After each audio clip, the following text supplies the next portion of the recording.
Driving it home with Patti Vasquez, Patti Vasquez. From global conflicts to greenhouse gases, the folks refusing to wear masks says, and politicians getting caught grabbing ass says, she's driving it home with Patti Vasquez.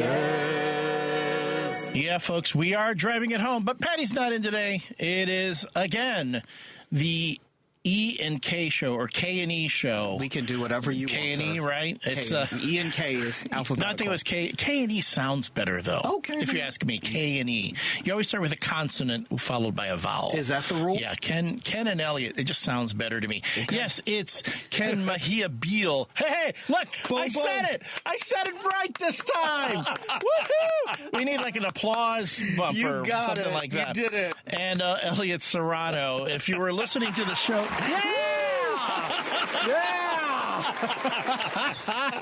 Thank you, Lady B. If you were listening to the show yesterday, we were sitting in for Patty, who is in New Orleans. And let's talk about what's happening down there. Yeah, it's like...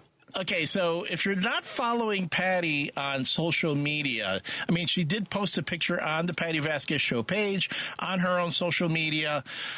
It's snowing down there. It's like they got a few inches of snow. I saw someone legit. Thanks, Patty. Yeah, just like the whole when us Northerners, we bring the weather with us down there. We're bad luck. Yeah, because she's down there. She's down there with Dr. Susanna Flores, who she's had on the show, friend of the show, friend of mine. Dr. Susanna Flores and I are actually working on a project together. Sweet. And so she went down there, and remember, we were talking about this yesterday. She was down there eating, like, all that great... the great food. All the great food and all that, and then, boom! It's like, don't get too happy. Because you're getting a little bit of the north, a little bit of Chicago went down there. She's bringing the horrible weather. You stay right where you are, Patty. We'll take care of it from here.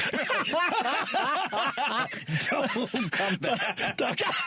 I don't want the weather. No, well, it's friggin' cold up here. I'm okay with the cold. I hate the snow. No, I love the. I'll take this. Nah, I would rather have. I'm back. I'm reverse. I'd rather have the snow over the cold because, see, what is it? It's been like 0 right now. Yeah. My house has like drafty windows. Okay. My thermostat is set at 66. Okay. It has been going nonstop all night, all day. My thermostat inside my house has yet to go above 63. But here's the thing. I can always put on more clothes, put on more blankets, do all that. Yeah. At some point when you are driving, there is nothing you can do that is with true. The snow. That is true. And I will say this. Falling down, I remember... I know what you're going to say. I remember before I turned 30, falling down was like, oh, this is embarrassing, get back up. I fell down last winter, and my life flashed, like everything hurt. It was resonating pain. It was not fun. I fell down last week myself. Not fun. I was walking my dog, and she's like, she's pulling, right? She's a big girl. I mean, she's not a terrible puller, but I have a Mastiff, and she's like 110 pounds. And if she wants to go in a particular direction, there's no way I can keep her from going. And it's already cold out, and kind of my footings is not so great. And she wants to go into a neighbor's yard to go investigate, and I hit one of those parts where the sidewalk hits the lawn, but there's like because it's so cold, the grass is no longer there, and everything's like really low. So I sprain my ankle. I give it a good twist, and I land on ice hard grass. I mean, it was not like a great. And did things flash before? Oh man! And my dog's looking at me like, what? Yeah, I don't know. They're shocked. We're shocked. It's all shocking. Tell me about it. Speaking of shockers, as you know, this show, the Driving It Home with Patti Vasquez, is brought to us by Minocqua Brewing and Kids Above All. Two of the best sponsors that a show could possibly have. All right, so here's the thing. Before we go too much, there's a lot of stuff we want to talk about.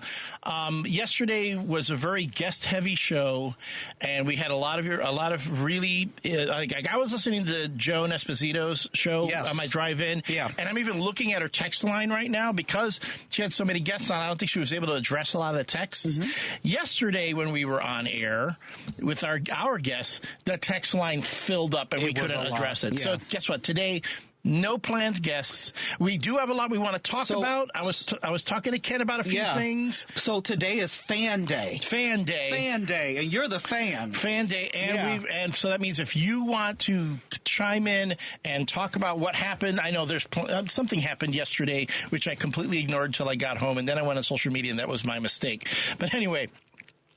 773-763-WCPT, 773-763-9278. You can call or text, chime in on what you want to talk about. In fact, we already have Jim in Chicago. Hey, Jim, how you doing? Jim? Hello, guys.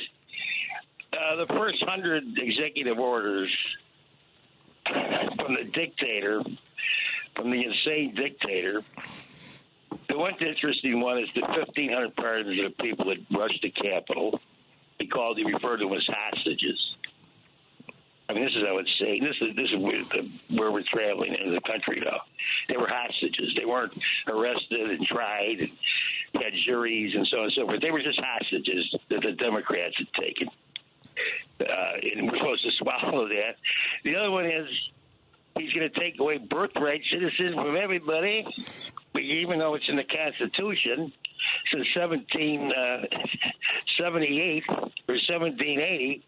But he's going to take it out, and I guarantee you that Supreme Court will back him up to the hill because they love him. In fact, Alito and his wife, or the other judge, Jenny Thomas, she actually rented buses for those insurrectionists.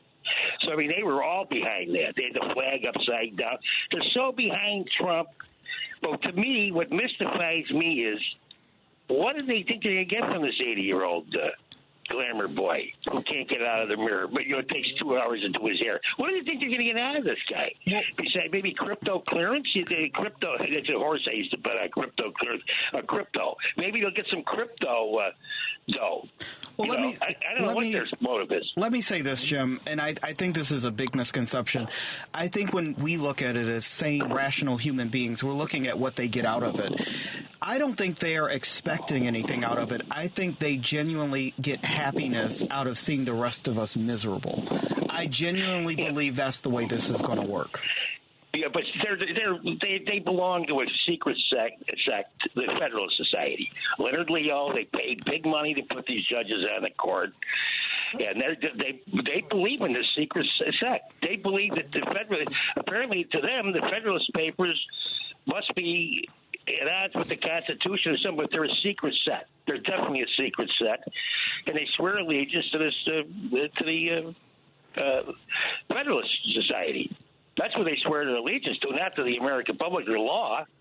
They have their own set of laws. And Trump will exacerbate as much as he can because they told him that he's an absolute king. He could do anything he dreams up is perfectly legit with all of us. Because you think the orders were bad enough today? Wait till tomorrow.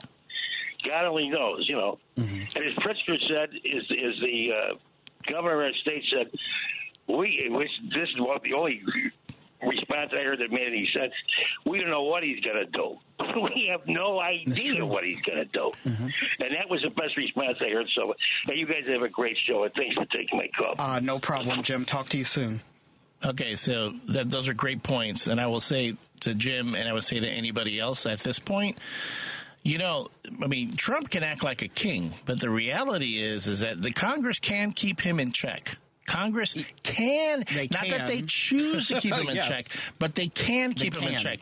So this is to say that everything that happens from this point forward, the executive orders, anything that happens, remember, hold Congress accountable as well, not just the king, right? Not just a president, not just the Supreme Court. Hold Congress accountable as well, because in 16 months we're going to be talking about midterms, and if you want to stop the madness, so to speak, that means you need to again flip the House and the Senate again. And let me say this, and this is going to get me in a lot of trouble, Elliott. So I might need to sleep on your couch for a little bit to hide out from angry Democrats. But what I am going to say is when these midterms come, we need to not only elect Democratic Congress people, we need to elect progressive Democrats, because we have too many moderates that are working the middle. And when the middle, when you have the MAGA party on one side ruining the Constitution, ruining families, doing these horrible things, it is day two. I don't want to elect folks that are going to Red Lobster with these a-holes. I want to elect Congress people that are fighting to protect us here at home. So I hope that progressives really come in, step in, run for office, and win. That is what I am hopeful for. All right. I said it. I was expecting something really controversial. You were saying everything I said yesterday. Trust me. You were saying everything I said yesterday. When I say stuff like that, I get in trouble. Okay. Well, again, I don't care. And I will say this for the I was at the DuPage County Progressive Alliance or DuPage. I offer my services as a marketing consultant because apparently everything I said yesterday was proven true, and I'll explain how I know that when we come back after this break. Think Theory Radio. Manipulating the masses is more utilizing propaganda, gaining a wide quadrant of the public, where crowd manipulation is more focused, like the divisionary tactics of these political parties. They utilize certain talking points and phrases to target specific groups that they want to maneuver and empower and get them to do their bidding. Think Theory Radio with Damian Perdue. Saturdays at 6 p.m. on WCPT 820. This is WCPT 820, where facts matter. You're listening to Driving It Home with Patti Vasquez. In your communities, in Chicago. On WCPT 820. We're driving it home with Patti Vasquez and special guest hosts Elliott Serrano and Ken Mejia-Beal. This is already going to be a very different type of show because yesterday was very guest heavy and lots of people while you were listening and interacting. The text line filled up. We weren't able to read any of them. The people were calling in. We weren't able to get to everyone.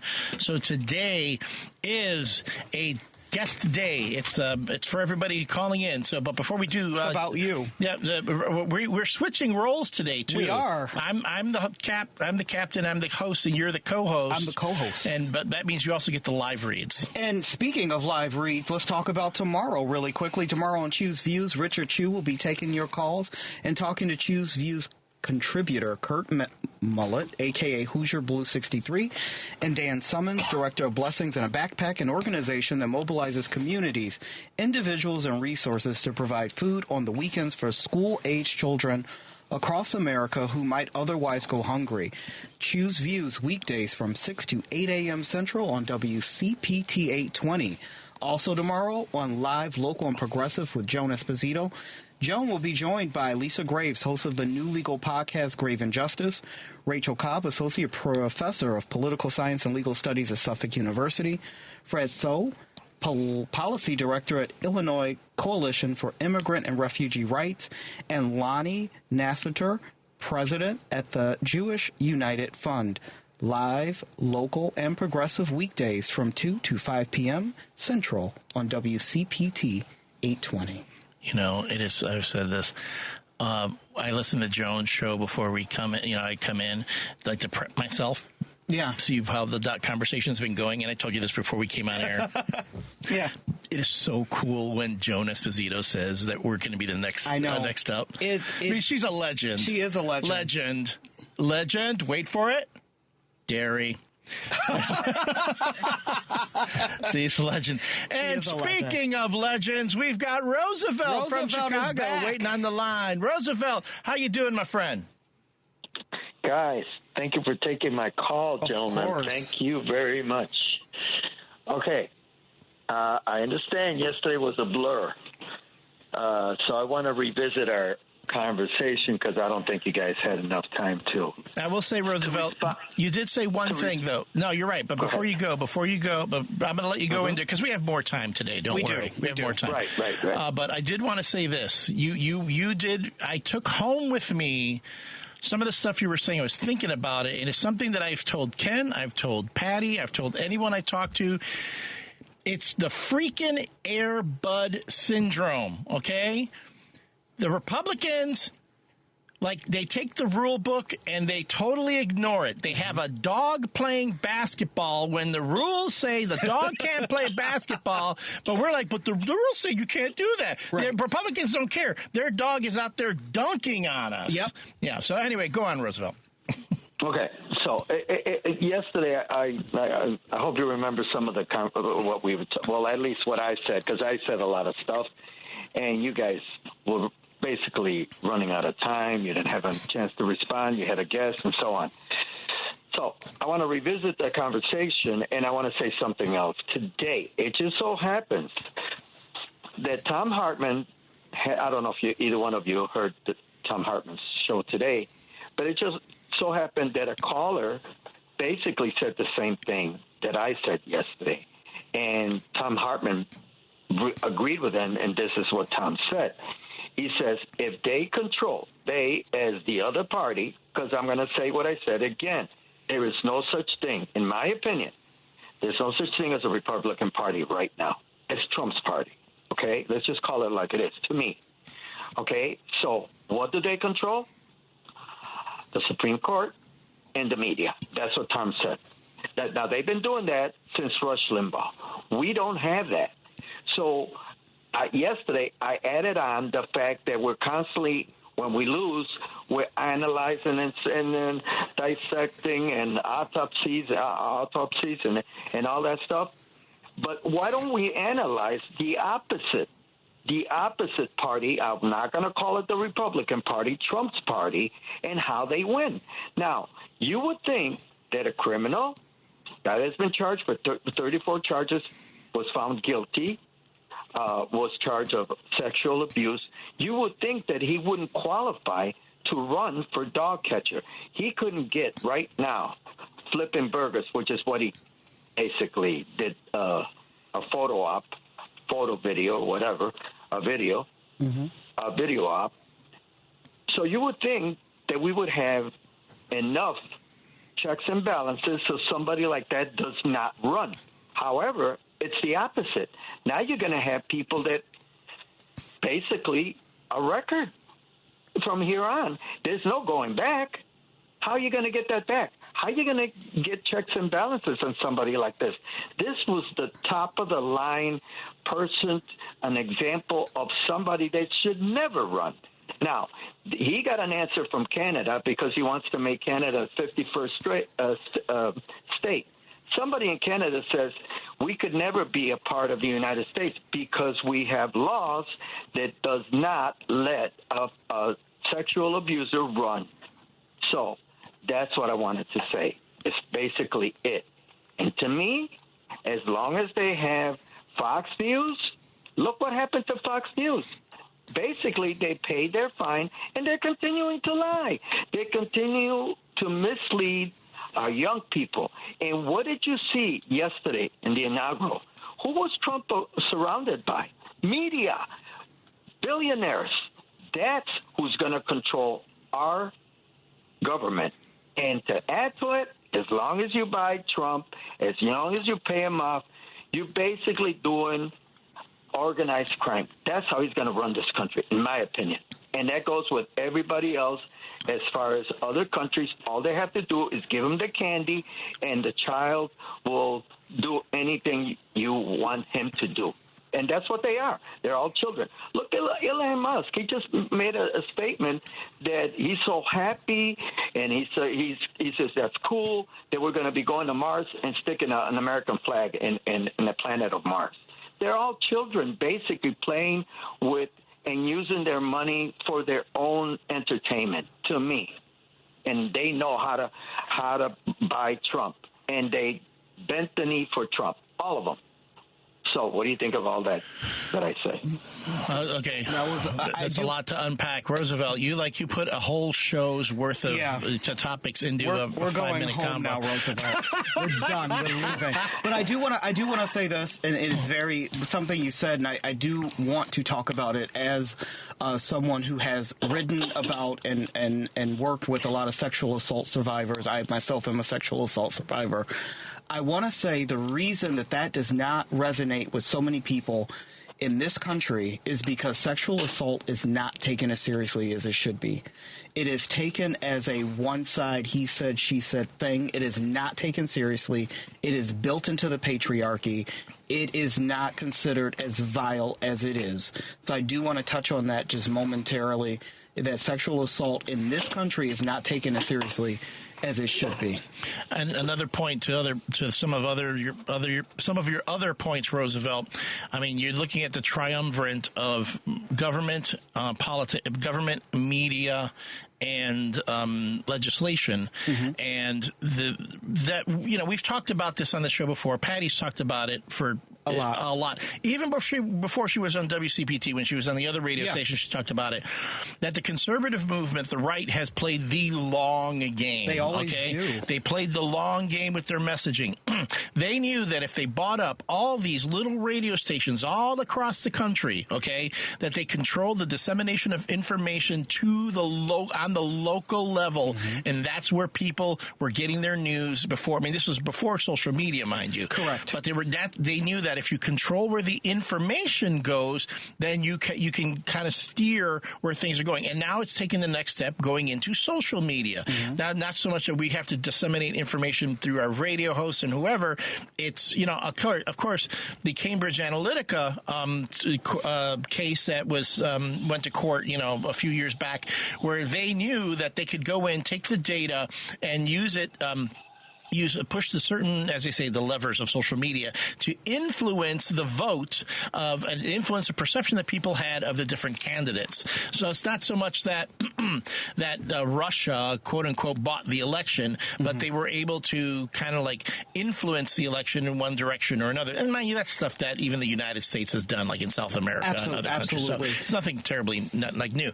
But to Roosevelt's point, that yes, and no, acknowledging that all this is going on, acknowledging that right now the Trump party has the White House, it has an enabling Congress right now for the most part, it has an enabling Supreme Court, and yes, it has an enabling media sphere. All right, at this point, there are two things that need to happen. One is people need to start paying attention and being more skeptical. All right. Yes. Don't people? I would say, well, they say, that's why they got rid of the right went after the term woke.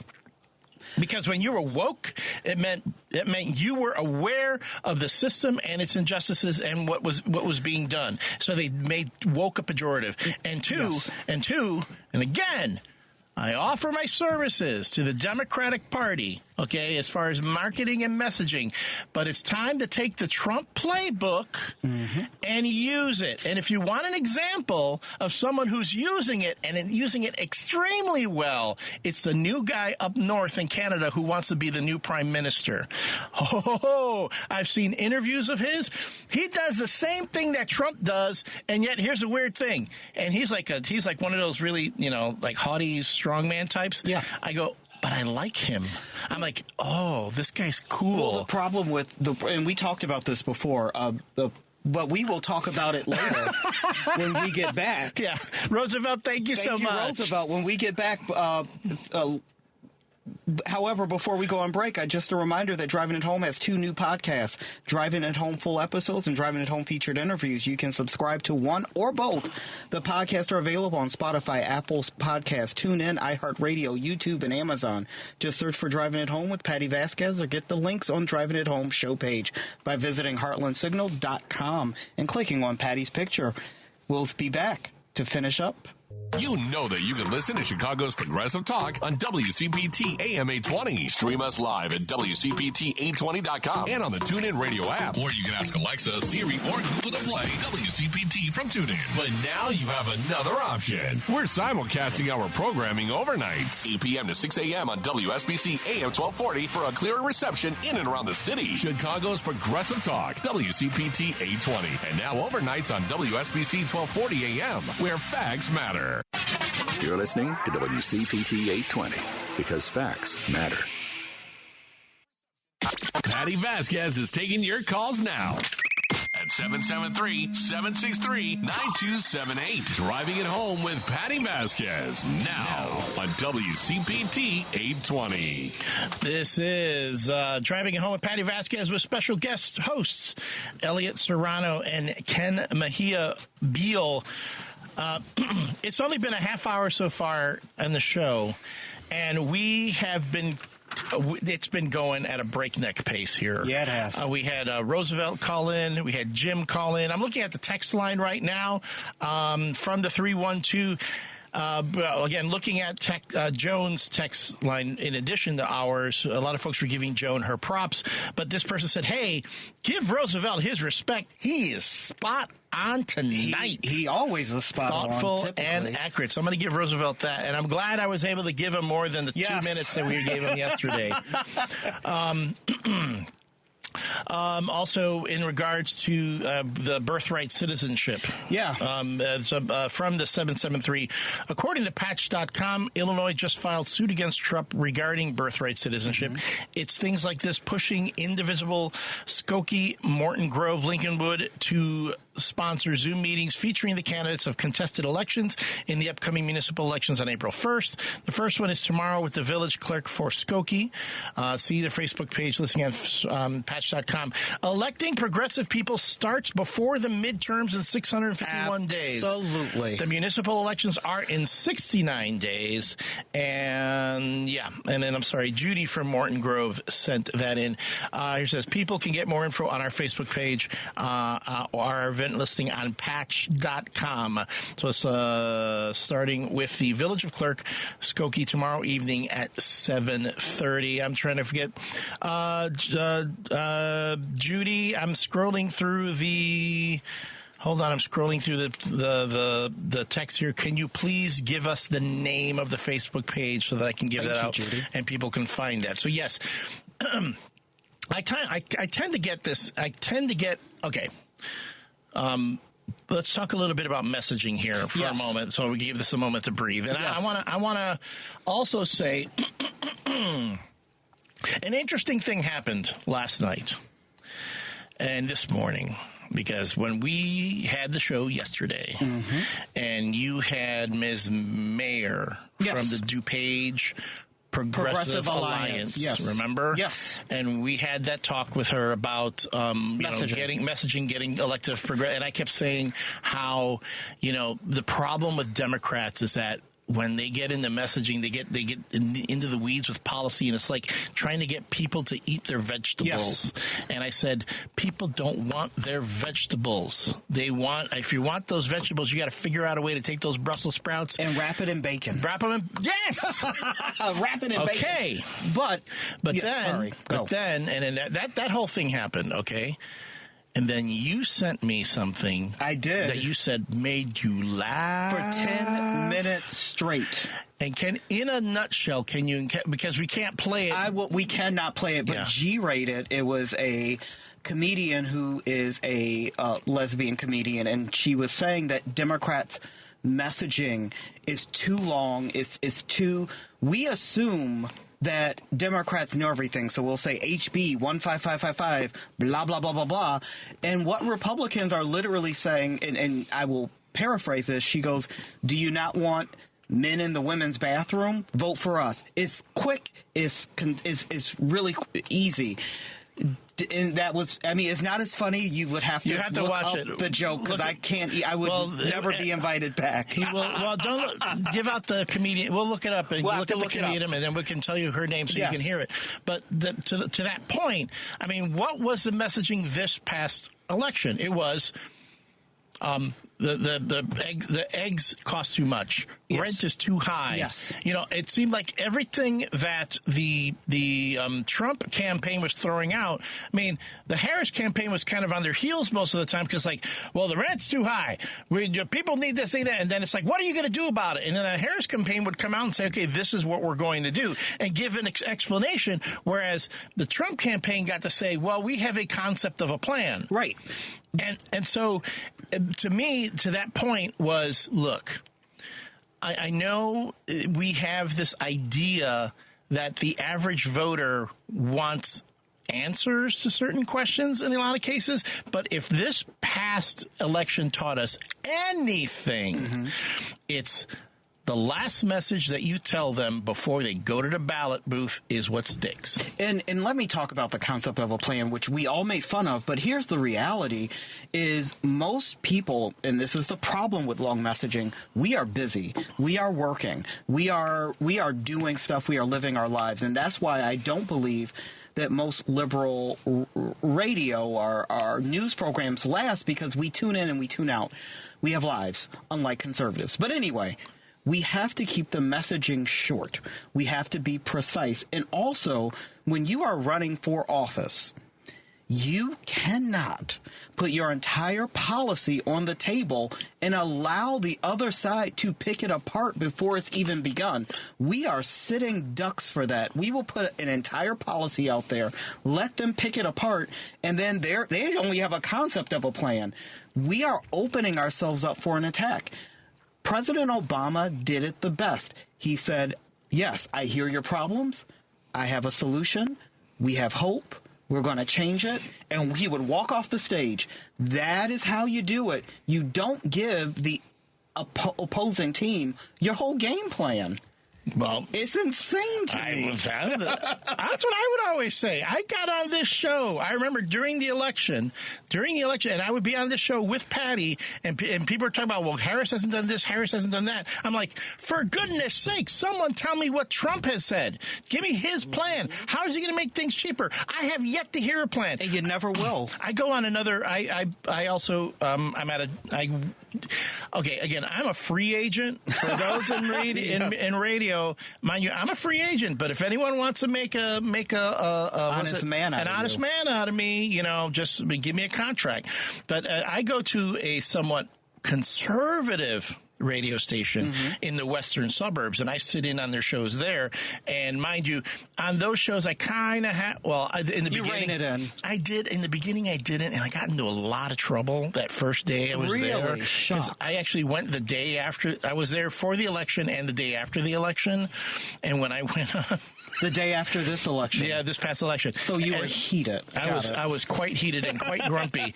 And when I went on, and I told the host that morning that because the host was actually quite pleased that Trump had won. Of course. And I'm like, I get it. Your guy won. Hey, I'm going to give you that. Absolutely. But it's like this whole, well, now you're going to celebrate with us, right? We're all together now. Which is, to me, I laugh because it's like, this is when and all my conservative friends go, okay, see, this is when we need to unite now. We need to come together. We're going to put the politics aside now, right? Right. And we got to come together to solve the problems of the nation. When for the past 4 years, there was none of that coming from. Well, for the past 4 years, they were telling me I was the problem and you were the problem, and now you want to work with the problem. Exactly. It's too late. Exactly. So then add to that, and I said this on the air. I go, I don't know why I should be happy because this is not, yes, he's a president of the United States. And I can say he's my president. But he doesn't want to be my president. He absolutely does not. He doesn't want to be. He called me the enemy within. That if I was someone who disagreed with him, if I was on the left, if I was a progressive, if I was anything other than what he believed, I was part of the enemy within. Yeah. And then I had all these folks in the neighborhood saying, no, that's not what he meant. What he meant was the people who won't want to work with him, whatever. I go, no. He meant it. But here's a deeper problem is, and I am not Jesus. I'm not about to defend Donald Trump here. But what I am going to say is I want to get back to a period where politics isn't football. It's really easy to sit back and I'm a Saints fan and you're a Bears fan, and at the end of it, we're rooting for whatever team. In politics, there are people involved. Yes. We should want whoever is elected to be successful for the people.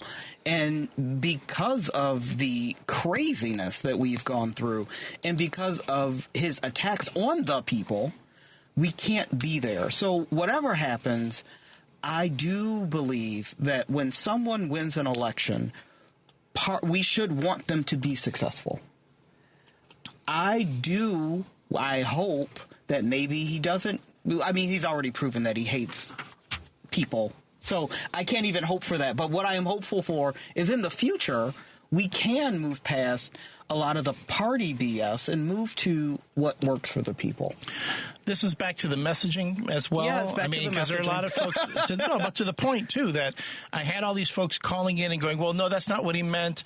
And you're going to have all these folks on the opposite side. You know, Republicans are going, no, that's not what Trump meant. This is what we should do, and let's stop making politics come. And you know what? And I'm going to even give a lot of folks who are quote-unquote conservative, because I think today's conservative is not really. I grew up in a conservative family. Mm-hmm. Okay, I know what conservatism is.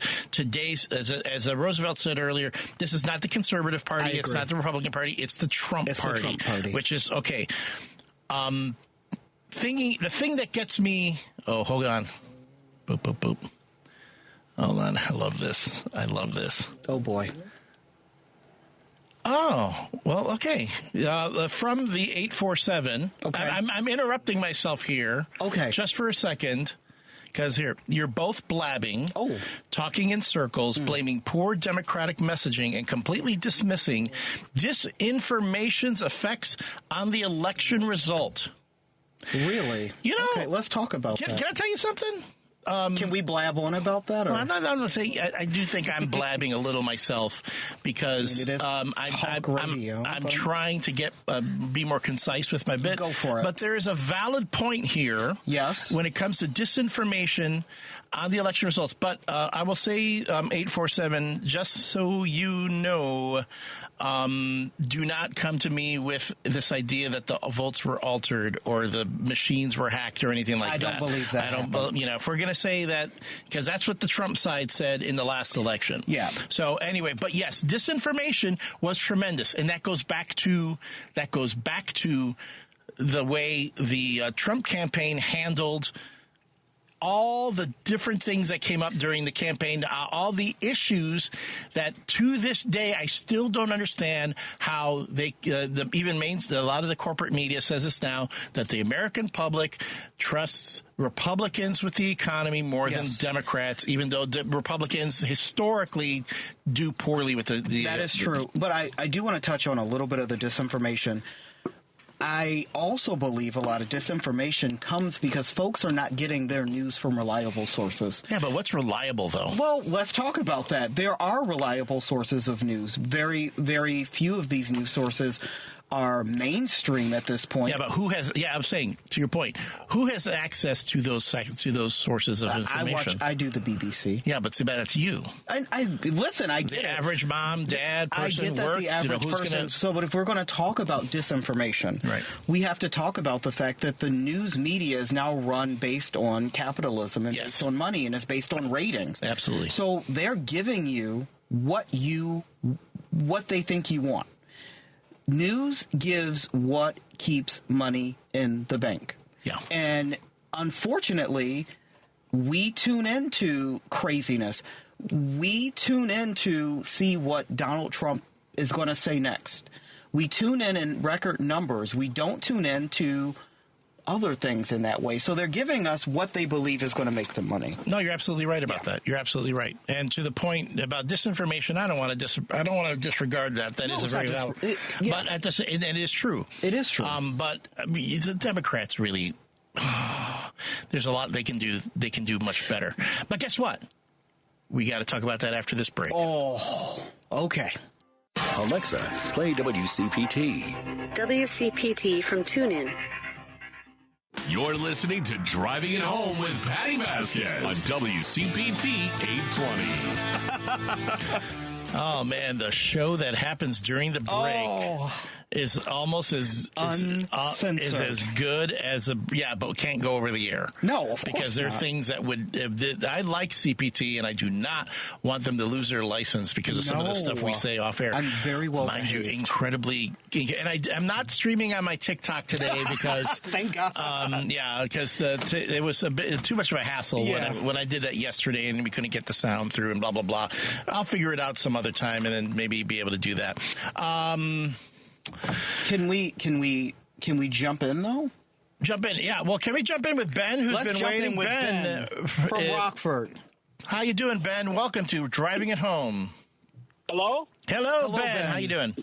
No, it's Danny. Danny Davis from Rockford. We got the wrong name Danny. down. Yeah, Danny. How you doing, Danny? Yeah, Danny boy. Yeah. First time I've listened to this show, you guys make a lot of fair-minded sense. And one guy had mentioned something about party, and I've been trying to tell people for years that we need to get away from this party thing because cancer doesn't care what party you belong to. And once you delinquish and get away from parties, you can actually start thinking on your own and coming to conclusions that make sense. Because once you're on a team and the team is promoting something, whether it's right or wrong, you tend to follow the team.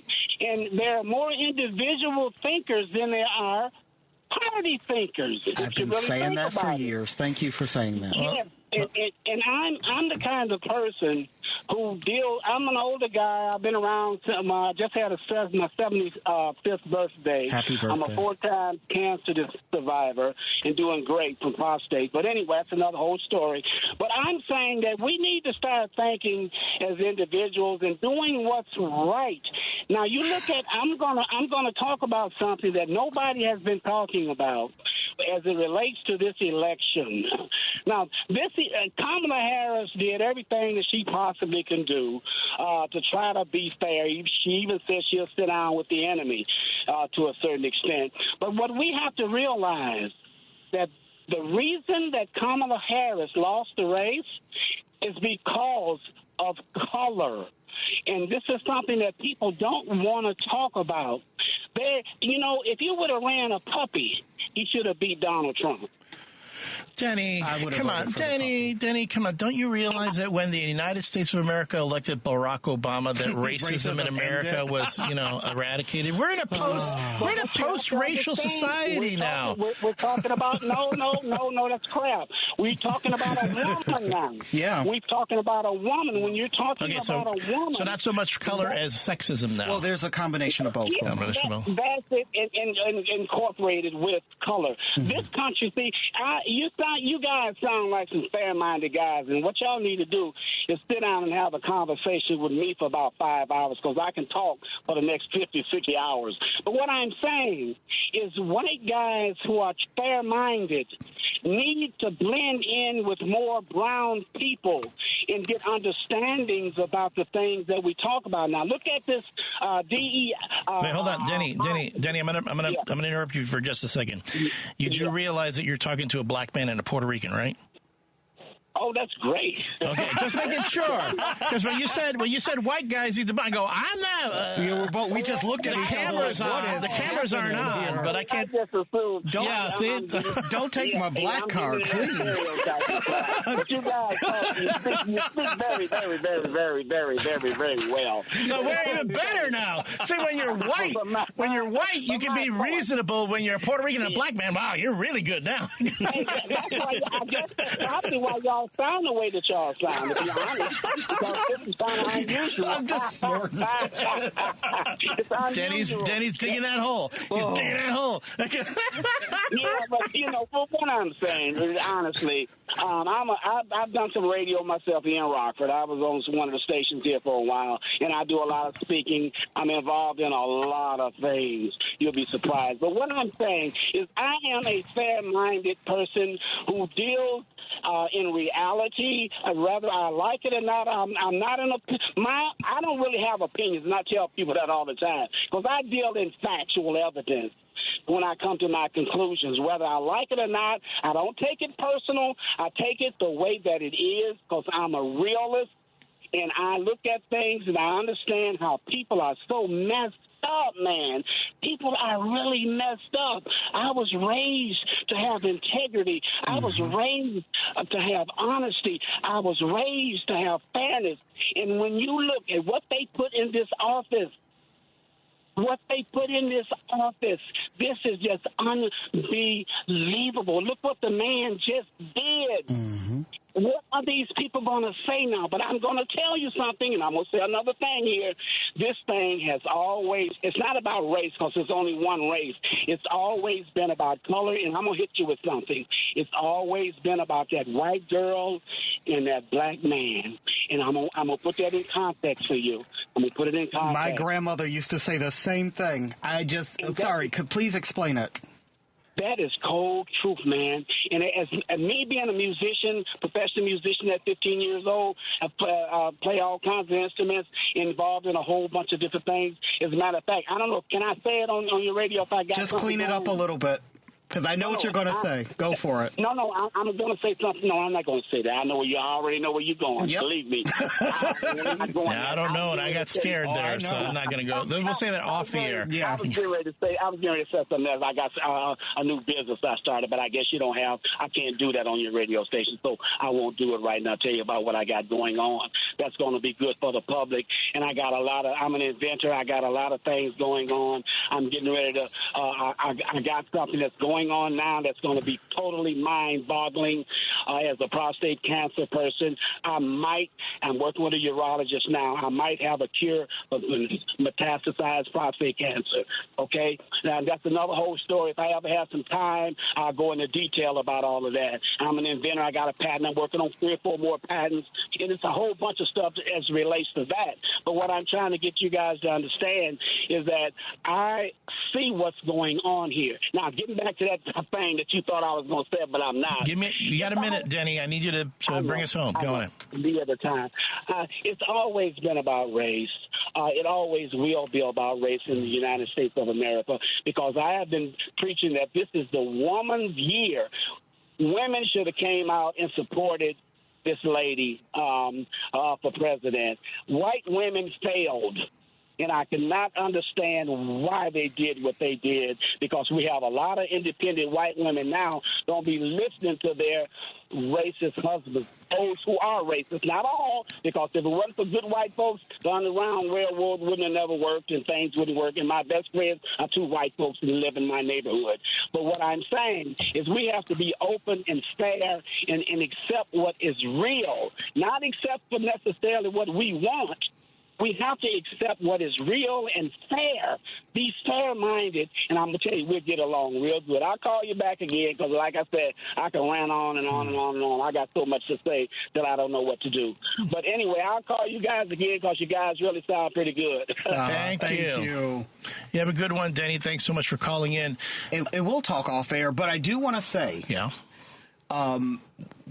he said a lot of things that I have felt and I've thought, and I keep it to myself because I don't like being yelled at on the social medias.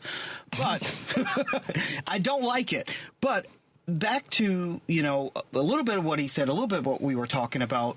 When you look at a playbook and how to win, you have to look at your own team and evaluate what needs to change. And what I will say, and we talked a little bit about it, is when Republicans lost 4 years ago, they didn't say the Democrats. They went internally and they said, we need more people of color.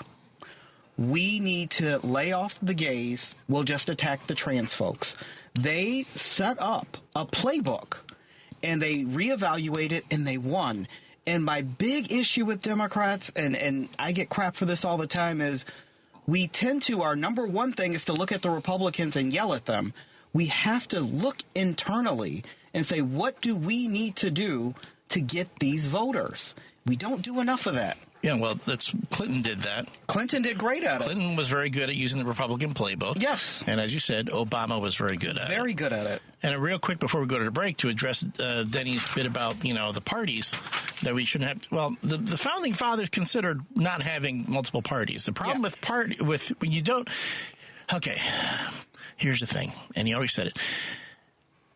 Everyone says, well, we need a 3-party system. Okay, we have 3. In fact, we have 5 parties right now. Okay, we have several parties. We do. You need what you need, and you need partisanship. Partisanship helps get people going in a direction to figure out compromise. If you can't work under partisanship, if you talk about it as a bad word, partisanship means everyone's going to always agree on things, which as human beings, we aren't. We don't do that. So you need to be able to determine boundaries and work from those boundaries. So the left and the right. And if there's anything I hear, I read all the time with my much younger friends who are very progressive, are very, very, very leftist, that they say that the Democratic Party isn't even the left anymore. It's like the center. It's not even the very moderate. Right. It's very moderate. But here's the thing. The majority of the country is moderate. The majority of the country is in the center. I don't believe that. I believe the majority of the country believe they're in the center because that's what they've been told. I do believe the majority of Americans do want health care they can afford. Yeah. The majority of Americans do want a safety net. But here's the thing. Yeah. We're portraying that as a leftist thing. It's not. It's a common sense thing. Fair, but the center keeps moving. I think what you're saying. Oh, wait, you have 15 seconds to say what you want to say. It made sense in the 90s. It doesn't make sense now. I'm done. I'm done. All right. That was easy. All right. What are we going to talk about after this break? I don't know. Tune in. Chicago's Progressive Talk, WCPT 820, where facts matter. Driving it home with Patti Vasquez, Patti Vasquez. From global conflicts to greenhouse gases, the folks refusing to wear masks says, and politicians getting caught grabbing ass says, she's driving it home with Patti Vasquez. We're driving it home with Patti Vasquez and guest hosts Elliott Serrano and Ken Mejia-Beal. Oh, God. Again, the show that happens during the break, and then the texts that I get while I don't even check my during phone. the break. I see the text on the text line and then the text on my phone. No, that's why I'm laughing right now about a text I just got on my phone. I was like, oh, my God. I'm afraid to check my phone. Really?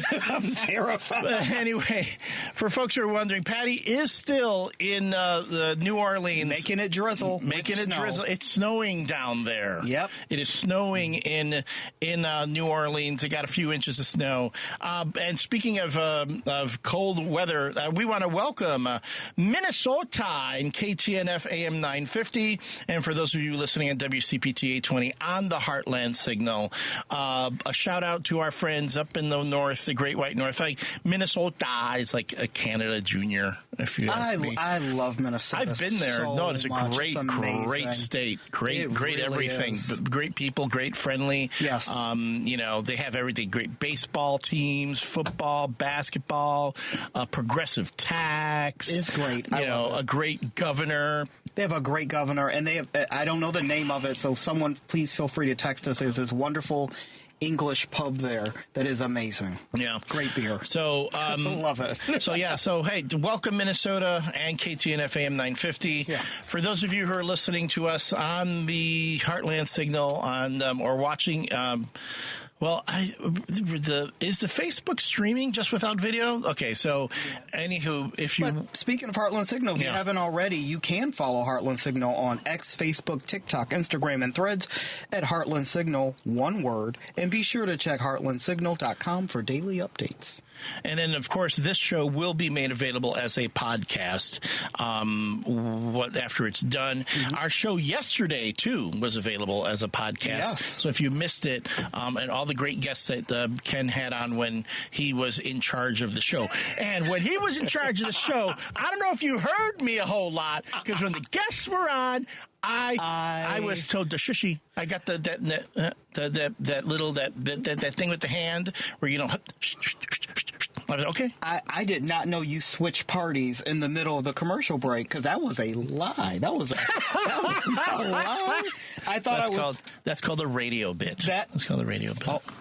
Oh, yeah, that's called. You obviously you need to learn improv. Yes, and I went to improv class for 5 minutes. Okay. I understand. Yeah, and then you could have said, "This is what I would have done." I would have gone. If you were saying that to me, you'd go, "Oh yeah," and did it work? No. Well, there we go. Anyway, but no, it was fun. I think at one point you were talking to one of the guests, and I legit couldn't interject. Why? Because I was trying to set up my TikTok. At one point, I looked over. I was like, "His phone is falling." I'm just going to keep it going. Just keep it going. I know you were doing it. I was trying to listen too on the headphones as the whole thing was going on. It was great. It was great, but still, all right. But we're having a great time here. The first hour was a barn burner, and we've got a lot to talk about the second hour. We do. But I know a lot has been going on. This text line has been going. I want to get into the text. But if you would like to participate in the conversation, 773-763-9278. That's 773-763-WCPT. Call in, text, let us know. I'm reading all the texts here. We want to hear from you. And we want to read from you, too. Yeah, I'm going to do this one right here. This was right before we went into the break from the 312. I think you mean bipartisanship, not partisanship. Partisanship usually implies a devotion to a single party. Well, actually, yes, that's what I meant. Yes. I mean...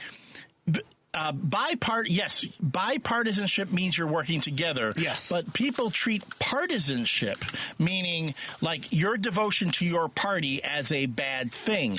But what you need is a willingness to work. And there's this bit, there's a show that I am totally devoted to, and I've talked about this before on Patty's show. If you've ever seen the show The West Wing, great show. That was a show that ran for 7 seasons, was first created by Aaron Sorkin. Yes. And there are many people who work in public service now who say that them watching that show is what inspired them to get into public service, to run for office, to work in government. Because 100%. that show, it came out during a time when people were very cynical about politics and they didn't really believe in government.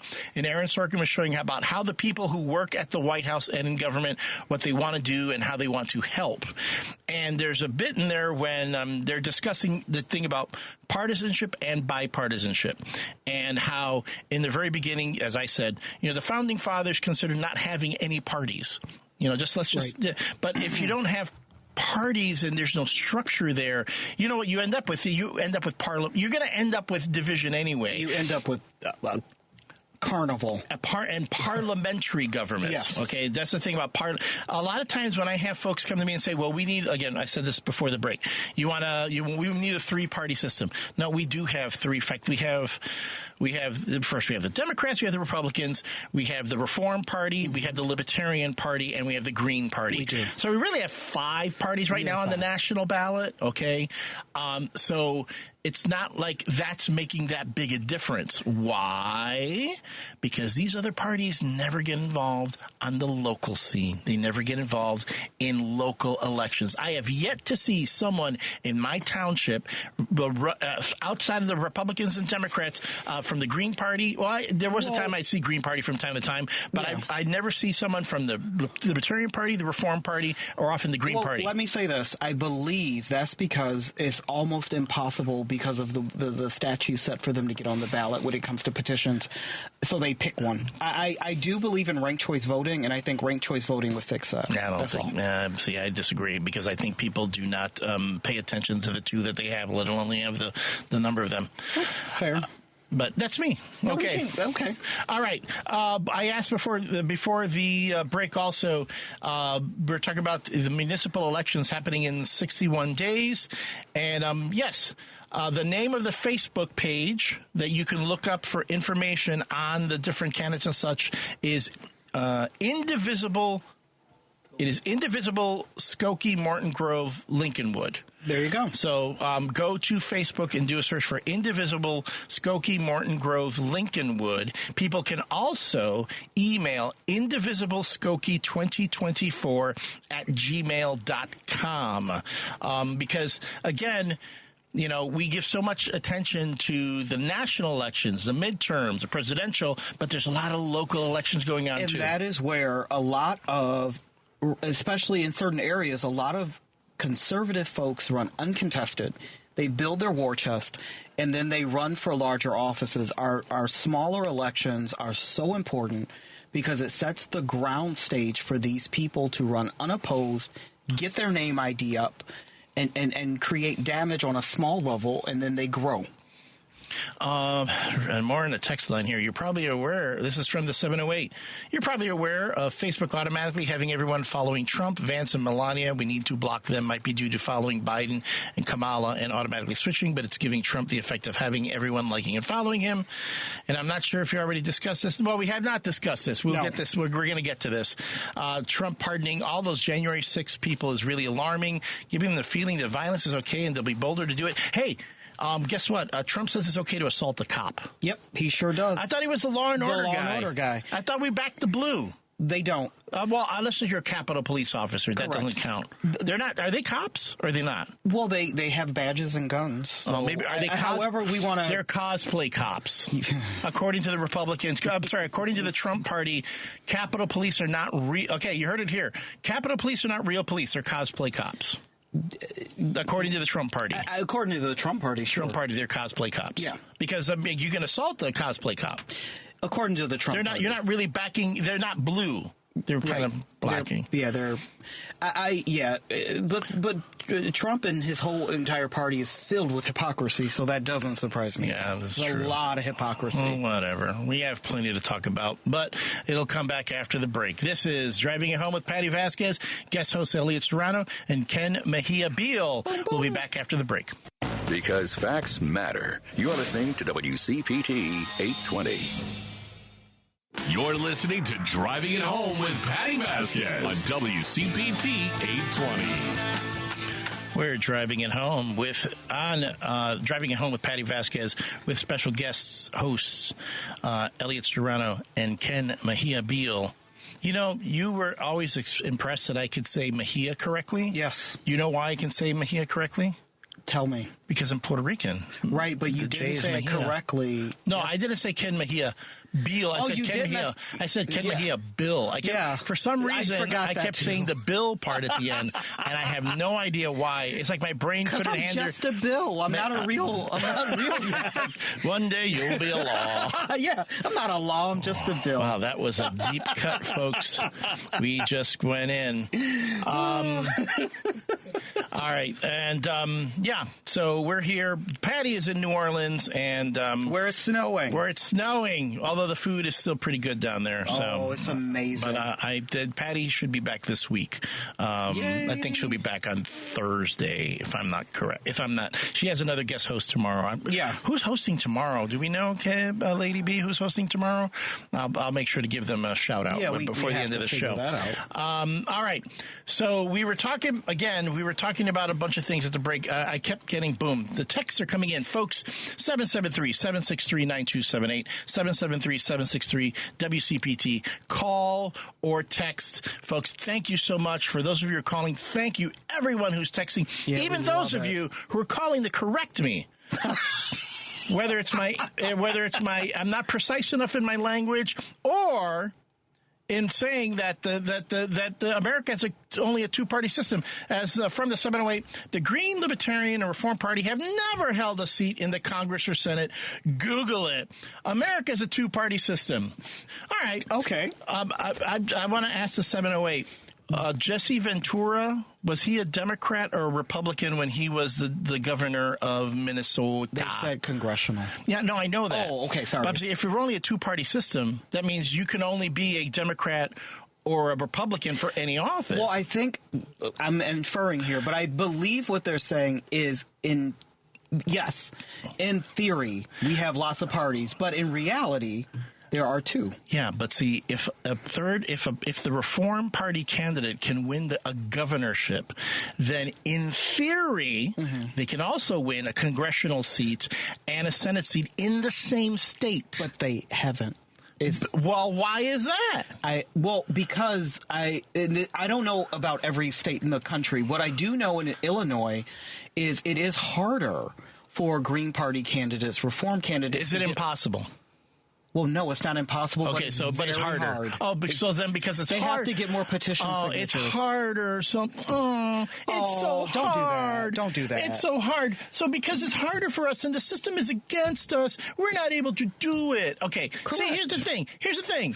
It should be level. I get it, but it should be even. Y'all, see, and this is y'all. I'm a Democrat. No, I'm talking about the Democrats too. I'm talking about Democrats too. You said it yourself. It's like the Democrats don't look in. Correct. Okay? I do. We don't look in. Yeah, and there are a lot of times we're like, well, the Republicans do this and the Republicans do that. I'm like, shut up and stop whining about it and play the book. If those are the rules, then freaking figure out a way. The Republicans figure out ways around the rules all the time. I am not disagreeing with you. And that's I'm just helping out 708. No, and I respect what the 708 is saying, because I'm not going to dismiss the frustration that people have. And had it not happened, and again, we can go back to Ross Perot back in the Gore-Bush-Perot in 92. Mm-hmm. Who made tremendous inroads establishing a third party. Absolutely. Okay? And when people thought it couldn't be done, Ross Perot, there were people thinking that Ross Perot was going to be president. They thought there was so much frustration with the Democratic and the Republican parties that's just like, you know what? We want this third choice. But what happened after that? The Reform Party got... I was in kindergarten, so inform me. Okay. This is how I view it, okay? And here's what happened. The Reform Party then got full of itself. And they fell to the same sort of baloney that the Democratic Party and the Republican Party was doing. And they were like, hey, we're established here. We can run the show here. Heck, we even got... You had Ross Perot running for president. You had Jesse Ventura, a third-party candidate, winning the governorship. And the Reform Party thought, we got it made. We are established. And then they started playing the same baloney that all the other candidates do. Doesn't power do that to everyone at some point? But then don't blame the parties. I mean, what does Jill Stein do every time she runs as a Green Party candidate? I can't say it on the air. Yeah, exactly. Okay, but if you want to say it's because of the Democrats and it's because of Republicans, look at the people who are in those parties that are actually running for said elections. If the Libertarian Party could run one sensible person, a smart person, you're telling me of all these people that are out there, heck, find a former Republican who's a true conservative. Well, I think Gary Johnson wasn't that horrible. Gary Johnson was an idiot. I'm not going to. He was so. He went on. Say it. He was what? No, you said it. He was so. Say it. I can't. You were going to say it. What was I going to say? You were going to say boring.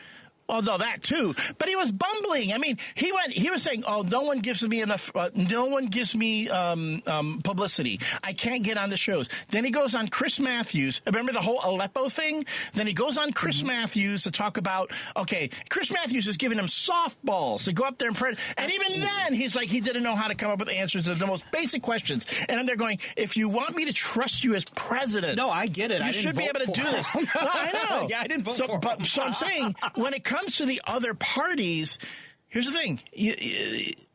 I will vote. I'll vote third party. But again, there's nobody there who wows me and goes, oh, yeah, this guy has a chance of winning. Oh, but then, because I'm sorry, you know what? Because here's the other thing, too. And this is what the Republicans have gotten very good at. They're very good at using the protest vote against Democrats.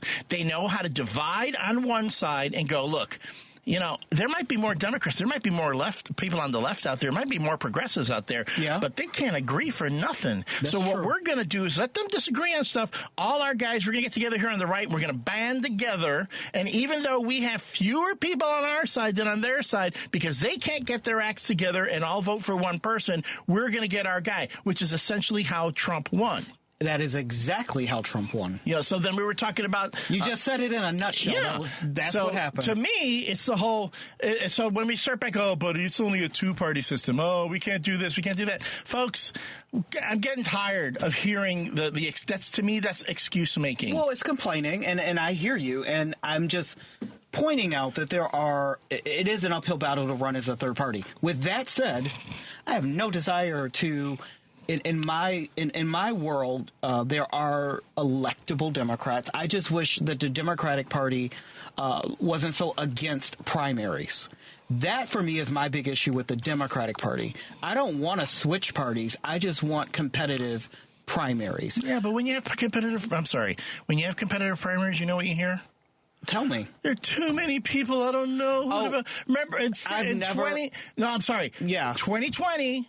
Okay, 2020, when Biden was way behind in the poll, and you had one of the widest, most diverse fields in the Democrat. You had women, you had Amy Klobuchar, you had Elizabeth Warren, you had Kamala Harris, Cory Booker. You had all these. You had a very diverse field. In the beginning, right? And but no one could get above like 10% or 12% of the vote in all the primaries. And what was I hearing? I don't know. I'm not. None of them really excite me. There are too many of them. There are too many choices. I literally heard people go, there are too many choices. And I would say, look, then you're going to complain when it comes to the general election, oh, I got another old white guy to vote for. Well, here's the thing. Let me just put this to bed right now. I think the people that were complaining that there were too many choices are the same people that go to a restaurant and stare at the menu for 20 minutes. At the end of the day, they're the same people. It's not hard. Pick a candidate, vote for them. I think there's no such thing as too many candidates in a primary. There's no such thing. I do not believe that argument. If there's 25 people on a ballot, you have so much faith in the American electorate. I have faith in how you still feel that way after it has consistently let you down this last election. I don't feel that I will say democracy hasn't let me down. Voters have let me down. There's the difference. The system would work if, like the whole thing you just said about I'm not excited. That is one of my huge pet peeves. I don't think politicians should be exciting. I think when people say, oh, they don't excite me, then what you do is you go on YouTube. You go www.youtube.com, watch an old Jerry Springer clip, get excited, and then make an informed decision because politics shouldn't be a five-ring circus. Yeah, but it is. It shouldn't. But it is. It shouldn't. But it is. But when we talk about this five-ring circus, hear me out. Who won? And we talk about, well, why is the media? The media is that way because everyone wants a five-ring circus for everything. You can't complain about a circus and then be like, why are there clowns in my living room? You invited the clowns. You wanted a circus, you got one. Exactly. I don't want a circus. But you're agreeing with me. You just made my point. Okay, fine. You just made my point. I don't know how. See, here's the thing. That was not my point, though. My point is we should have primaries. Really, I have learned. All I got to do is let Ken go for a bit, and he'll go wander, and then he's going to go right back and go, oh, yeah, by the way, you're right. That's what you did last night when you sent me that thing this morning. And once again, you sound like my ex-husband. And this is why we're taking this show on the road. But no, this is why. I do not want to have it out with your partner. No. You don't. No. But I do believe that primaries are helpful and they are beneficial, and statistics show when you have a robust primary, you have higher turnout for the general election. That is a fact. Take feelings out of it. That is a fact. And then who wins? When you have a robust primary? Yeah. Well, last time we had a robust primary, the Democrats did win the White House. And when we did not have a robust primary and we had like a kangaroo election cycle, we did not win. Did not win, no. So we should be primarying all the time. We should be open to primaries. But we've already said that the American people can't handle voting in the general election. Well, instead of saying, okay, well, we have a Democrat in office, let's just anoint them and let them run. No, if people in the community, if they're not connecting, if they're not doing their job, primary them. Yeah. That is where I stand. Yeah. I'm unapologetic about that. Unapologetic about it? From this 847, I'm just going to quote the 847. This is a great idea. Oh, God. You know what I'm going to do? Bernie should have won. If they had picked Bernie Sanders, I still hear it. I still hear it at the other station I'm at, the guys I'm on their political show. You bring up Bernie Sanders, man. Bernie would have made everything different. Bernie should have won. That's what would have happened. I can't answer that. That's right. You I know don't your know. place now. Right here at this microphone, looking at you, buddy. Right here. All right. This is Driving It Home with Patti Vasquez, Ken Mejia, Elliott Serrano. We'll be back after the break. Whoop, whoop. Hey, Google, play WCPT. Streaming Chicago's Progressive Talk from TuneIn. You're listening to Driving It Home with Patti Vasquez There's so much that goes on behind closed doors. on WCPT 820. We're Driving It Home with Patti Vasquez with your special guest hosts, Elliott Serrano and Ken Mejia-Beal. The K&E Show. The K&E Show. Yeah, we can. The K&E Show. K&E Show. Kiki. Well, it's the K&E. K&E Ramblin'. The Ramblin' Men. Babbling Men. Babbling Men. Ramblin' Babbling Men. Yep. Because here's what we're going to do. This is our homework for the next time. Let's do it. We want to make sure we list all our positions, make sure we have statements written out so that we can concisely say how we feel about things, not really explore or consider. Let's make sure everything's nicely structured. Got it. We should do that because that really is the most compelling talk radio. I didn't realize we were liberals from Vermont. But we can do that. Sorry, I'm from Chicago. I can't do that. I can't structure. You ever go to a bar and you listen to people talk and they have. See, to me, I think talk radio to me is when it's like you're eavesdropping in on someone's conversation. Yeah, that's what I like. Like they're talking about something. You might just have it on in the background while you're doing dishes. And then something perks your ear up and you're like, what was that? Yeah. Let me turn that up. That to me is what makes compelling talk radio. I agree. But when people sit there and they make statements and they print, this is what's happening. This is my point. What is your counterpoint, sir? Yeah, let me go to page 5. Page 5. Okay, hold on.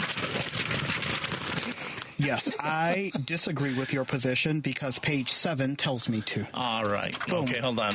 I win. Let's look at, let's go back. By the way, let's go to the Google machine. The Google machine. That is also my favorite. That's my favorite thing when people go to me. They'll say, and mind you, I'm not saying this is a criticism, but mind you, whenever you... Really? Okay, I am saying this is a criticism. If you ever tell someone, do your research or Google it, understand that the Google results are influenced by that particular person's habits on the search engine. So let's say... I say, this is the answer to this question. I know what it is because if I Google it, that's the answer that's going to come up. Just because you enter the exact same question doesn't mean you're going to get the same answer. Well, it's an algorithm, yeah. Exactly. So a lot of times, that's the thing that always cracks me up. I would have this argument with one of my brothers who was a big Trump supporter, and he would go, well, do your research. Just Google it. And I go, I did Google it. This is the answer I got. I'm like, okay, well, if you need to, it's like my algorithm ain't your algorithm, bro. It isn't. Okay, what's going on here? Okay, I don't know what the veracity of this, but apparently they've been talking about ICE raided an apartment building near in Phoenix, Arizona. There's been talk about that ICE raids, immigration. Customs enforcement going into different metropolitan areas to do the big, And it's despicable. It's despicable and it's disgraceful and it's not who we are as a nation. No, it's not who we are, but okay, here's not okay. Here is my question to the Republicans. I would like any conservative or someone who considers themselves a conservative to come on and explain to me this. Okay, one. Why they're not going to red states? Why aren't they going to red states first? Yeah. Because here's the thing. If you're in a red state, you don't want immigrants, right? Well, so let's get rid of them there first. Instead of doing this whole thing where you're going to fight with the local authorities and override, states' rights and dealing with sanctuary cities, go first. It's like when you're taking a test and they say do the easy questions first and then go back to do the hard ones. Yeah. Why are you doing that? Go to the red states where you have all these quote-unquote illegal immigrants, round them up there and get them out. But wait, there's a reason why they don't do that. You want to say it? No, you can. Please say it. Because of the economy. Exactly. They need it there. They need it because in red states, the undocumented workers make up to 40% of the workforce on farms farms, produce, construction, all those things. So if you round up all those workers and you send them out, what's going to happen? Prices, everything's going to fall behind and prices are going to go up. Yep. You think eggs are expensive now, buddy. And that's the other thing. Wait a minute. Okay, oh, by the way, the president of Panama was on TikTok last night talking about how we ain't giving up the canal, and the president of Mexico, the new president of Mexico, because he has this thing where she keeps saying, I think Trump thinks that the guy before me is still president. She's a woman, so he doesn't see her. Yeah, there we go. She's a woman, right? And she's very eloquent and great. She, like, when Trump says, we're going to rename it the Gulf of America. The Gulf of America. And she goes, well, why don't we just rename everything, Mexican, It's laughable. I still call the Sears Tower the Sears Tower. So there's no way. Which I think, I'm calling anything the Gulf of America. It's not happening. Okay, here's the thing. You want to call it the freaking Gulf of America? I don't care. It's not a thing. I don't care. Me. But here's the thing. What about the campaign promises? Exactly. Let's go but back here's the thing. If I find out that one tax dollar went towards changing a single book or a single map to call it the Gulf of America, I'm going to be PO'd. Yeah. If one tax dollar, my tax money goes towards that ridiculous stunt, I'm going to be mad. And yes, we've heard, we've already got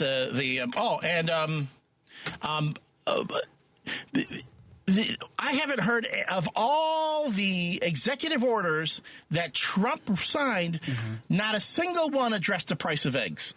And you won't see that. Why isn't it that? Why am I not hearing? Because they reviewed the concept of a plan, and then they viewed the concept of inflation, and they divided it and said, never mind. We don't know the chickens. We don't know the people washing the groceries. We don't get it. Let's change the Gulf name and take over Greenland. It's just easier. Whatever. And that's the other thing, too. We're going to buy where do we have the money to buy Greenland? How? But you realize that if we buy Greenland, you know what that means. We're going to have to set up a base there. Yep. A military base. I thought we wanted to avoid that kind of stuff. Where do we have the money to set up a whole new freaking base? Let me explain something to you about America. We don't have the money until we do have the money. Like you got Greenland money? It falls out of nowhere. Like when we have a crisis and there's no money and then all of a sudden we want to go to the moon, there's like $50 billion. It's like, I thought we were broke. Okay, and then where did the money come from? But I will say this. The funny thing about our government is they find money for the things that they want whenever they want them. My question is, this should be the question at the top of every list.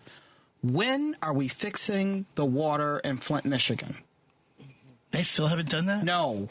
Are you serious? I don't joke on the air. How long has that been? It's been a long time. But this is what I'm saying. We never have money until we have money. Well, then I'd like to know where's the money? Yeah, add to that and you go even local. Where do we have money to build the Bears a new stadium when we have schools and other issues that have problems? When government wants money, they get money. This TIF money. Yep. We have money. We apparently have all this money in the TIF funds to be able to do all these things, and yet we might have to cut police and firefighters because we don't have enough money in the budget for whatever.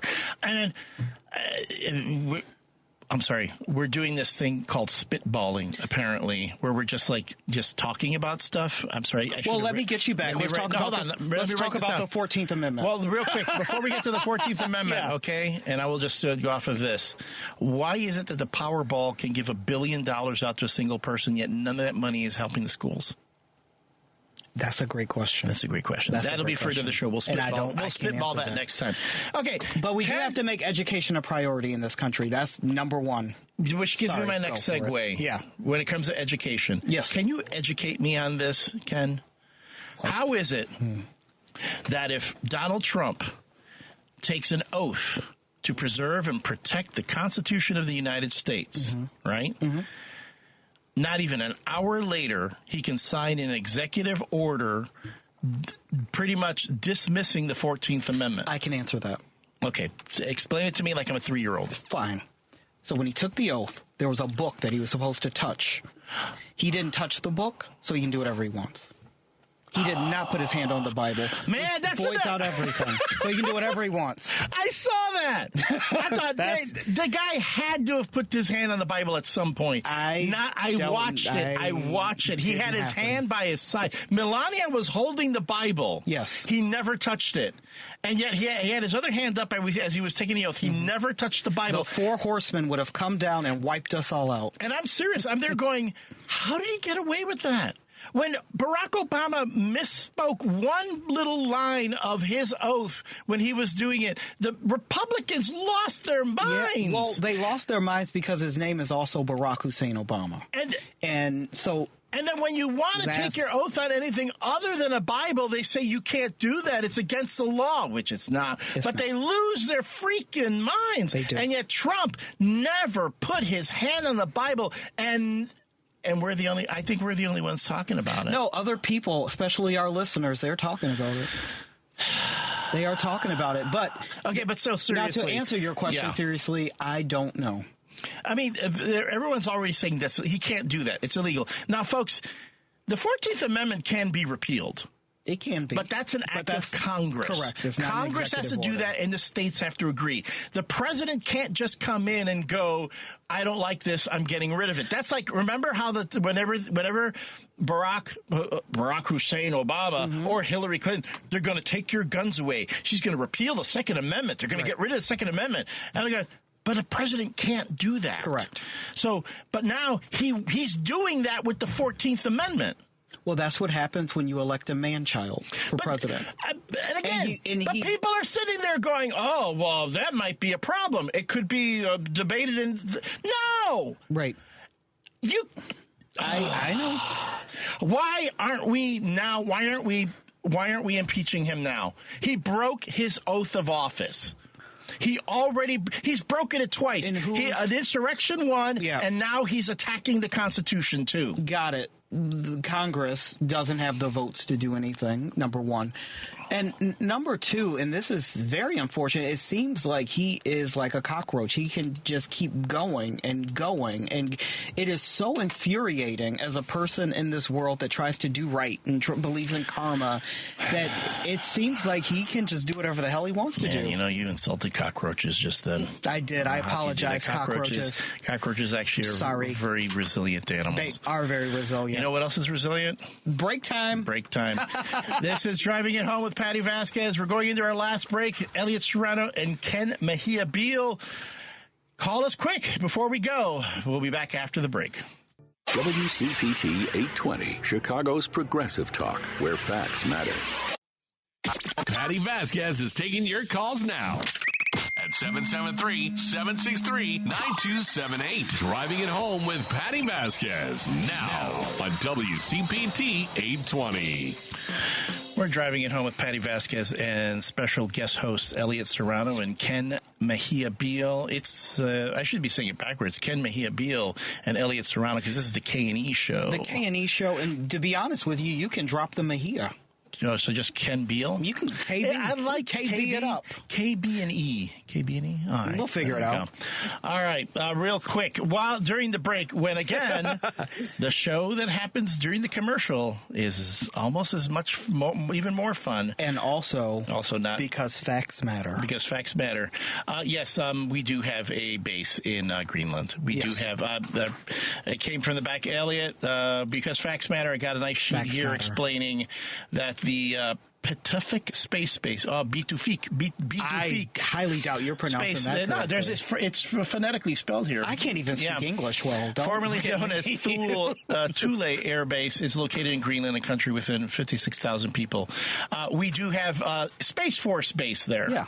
But Trump wants to buy it so we can close that down and have an actual base and kick NATO out of there. Because he has a weird man crush with Putin. And then also, there And from the 503, there was an executive order addressing prices called Delivering Emergency Price Relief for American Families and Defeating the Cost of Living Crisis. Says they're going to do this with absolutely no specifics. Makes this sense. order is not addressed to any particular department, signaling they don't intend to do anything.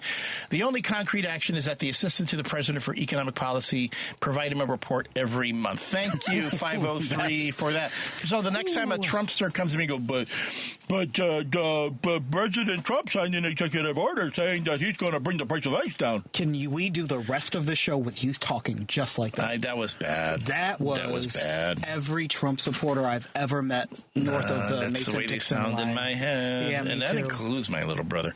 By the way, Adam Selzer will be hosting tomorrow. I don't think he's going to be nearly as manic as I've been today. No one is. No one is. No one is. Paul in Seattle, thank you for calling. You're driving it home on the Patti Vasquez Show. How you doing, Paul? Yeah, good. I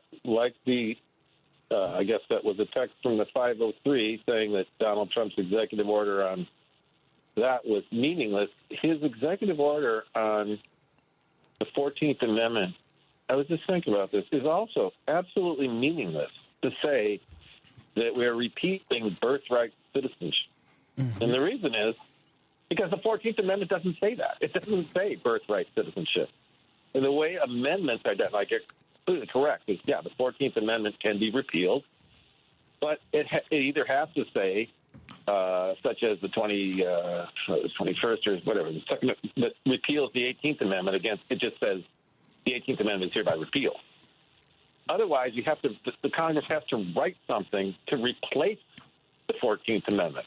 You can't just say, because the word birthright citizenship they don't exist in the Constitution. So the only way, I don't even think this stupid executive order needs to be challenged. People are being born in this country. Thousands of people are being born in this country every day, and they're citizens. It's not stopping them from becoming citizens. Well, in other words, Paul, I'm sorry, Paul. You're absolutely go on. Well, here's the quickest way to do it is you have to have a case that goes to the Supreme Court, and you have to pick on somebody and say, you are not a citizen because your parents were not citizens, and the Supreme Court has to go up the chain of the courts and get to the Supreme Court, where the Supreme Court says, yes, that's right, you're not a citizen. You can't just say it. People are still citizens. Yeah. No, you're absolutely right about that, Paul, and I'm not going to dispute that. Here's the issue. And this is, remember when Trump enacted the quote-unquote Muslim ban? Yeah. All right? Yeah. And then people went to the frickin' it happened here in O'Hare. Airport. O'Hare Airport, because there were people being denied entry into the country because they were from Muslim-majority countries. Mm-hmm. And it was just an executive order. It hadn't even gone to the courts yet, but it was getting enforced by people who said, well, the president says that, so I guess we have to do that. Well, that's why we need better civics lessons. Right, I know that. But, I mean, I remember there was a quote by someone from who was from O'Hare, where it's like, it's not a law yet. Why are you doing this? And he pointed to the executive orders. Well, that's what President Trump said. So that's right. The problem, is that there are people unfortunately, within certain levels of government who won't care that it might be necessarily legal. Right. If Trump says it, they're going to do it, and if they get sued later on, fine, but they're just going to go through with it, so then people are going to have to suffer the consequences. And this is how bad things happen in nations if you review world history. Yeah. But what I'm wondering about, I get your point, but that kind of enforcement about the airport is a different kind as opposed to when somebody says, where were you born? I don't have to say, my parents were not in the country, were undocumented or whatever. I just say I was born in the United States, and for all that official knows is I'm a citizen. Yeah, but in an ideal point, in an ideal situation, yes. Unfortunately, you're going to have, it's getting back to the show me your papers. Mm-hmm. If you don't have your papers, this is what's going to happen. And again, we've gotten pretty accustomed to doing things without due process in this country. I hate to say it. Well, thank you, President Bush. Yeah. Oh, and Obama, too. I mean, some stuff happened with him, too. Well, no, I'm not disagreeing. I'm saying it started with a lot of the Patriot Act and all that stuff. And then the 14th Amendment just says that all persons born or naturalized in the United States and subject to the jurisdictions thereof are citizens of the United States and the states within the states wherein they reside. The funniest thing though would be if Trump gets rid of this, guess who goes? His wife? Marco Rubio. Yeah. Marco Rubio. And I think Ted Cruz, too. We can get rid of him, too. You know what? Ted Cruz, I think that's a good trade. Ted Cruz is... I'll give up the 14th Amendment to get rid of this. I'm joking. I'm sorry, Paul. You were saying? Yeah, sorry, Paul. Ted Cruz, even though he's an American citizen, I looked this up.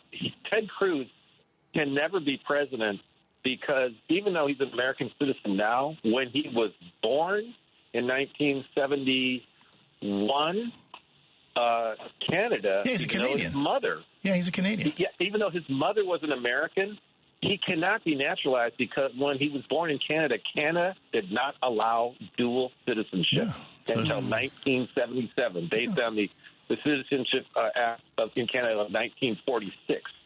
So, in other words, because he was born in Canada in 1971, he could only be a Canadian citizen. Because even though his mother was an American, he could not be dual citizen until had he been born in 1977. Makes sense. So he was not a natural born American citizen. As the song in Hamilton goes, not going to be president, no. He's not going to be president, no. Not going to be president, no. You know, the thing, too, Ted Cruz, I mean, we only have a few minutes left, so let me empty my barrels at this point. Go for it. So Ted Cruz, talk about a weenie. Talk about a spineless weenie. And I'm telling you, and in Texas, you're supposed to be tough. In Texas, you're supposed to be like, the mask.